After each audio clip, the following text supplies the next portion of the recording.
Bonjour à tous, au sommaire, le Volvo XC40 passe à l'électrique et Mazda annonce son premier modèle zéro émission à l'échappement. On parle aussi d'Alpina 110 et du salon de l'automobile de Lyon.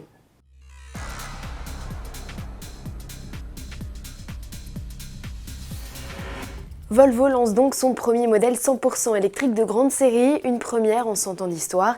Et c'est son SUV compact star, le XC40, qu'il a choisi de convertir en premier. Le constructeur suédois n'a pas encore livré tous les détails sur cette déclinaison qui rejoint les motorisations essence, diesel et hybride rechargeables déjà en poste. On sait juste que le constructeur a renforcé la structure globale du véhicule pour garantir un niveau de sécurité toujours aussi optimum. La batterie, intégrée au plancher, est protégée par une cage en aluminium extrudé. Le XC40 zéro émission à l'échappement dévoilera officiellement tous ses secrets le 16 octobre. Le SUV fait partie de la stratégie d'électrification de Volvo qui prévoit de réaliser la moitié de ses ventes mondiales avec des véhicules tout électriques dès 2025. L'autre moitié sera hybride. Et puisqu'il est question de véhicules électriques, Mazda confirme la présentation de son premier modèle du genre au salon de l'automobile de Tokyo. Il devrait s'agir d'un SUV. Le constructeur planche déjà activement sur le sujet via son démonstrateur, le concept iTPV, un CX-30 à batterie de 140 chevaux. Le futur modèle de série devrait être un peu plus petit et installé sur une plateforme spécifique. Pourvu d'une petite batterie, 35,5 kWh comme la Honda i, le proto n'affiche que 200 km d'autonomie. La greffe d'un petit moteur rotatif en guise de prolongateur pourrait lui permettre de parcourir quelques kilomètres de plus. Pour en savoir plus, le constructeur nous donne rendez-vous le 23 octobre. Record pour l'Alpina 110, le coupé sportif assemblé au sein des usines de Dieppe vient de passer le cap des 7176 exemplaires produits, soit autant que la berlinette originelle.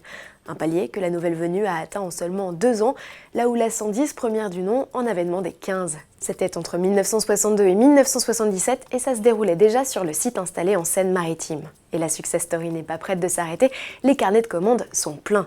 Pour mémoire, la production de la nouvelle A110 a démarré en décembre 2017 avec une série spéciale de lancement limitée à 1955 exemplaires, clin d'œil à l'année de naissance de l'entreprise fondée par Jean Rédélé. Depuis mars 2018, la gamme s'étoffe avec l'arrivée de finitions plus classiques et d'une déclinaison sportive baptisée A110S.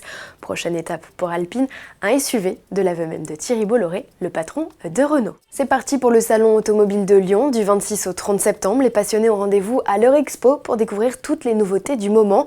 Les organisateurs peuvent être fiers, ils ont réussi à réunir près de 100% des marques automobiles commercialisées en France. Et les constructeurs n'ont pas fait les choses à moitié puisqu'ils se déplacent avec les stars du moment, la 208 chez Peugeot, la Clio chez Renault, mais aussi le nouveau Juke chez Nissan, le Puma chez Ford ou encore la petite citadine i chez Honda. Au total, l'exposant et visiteurs se partagent une surface d'exposition équivalente à 8 terrains de football.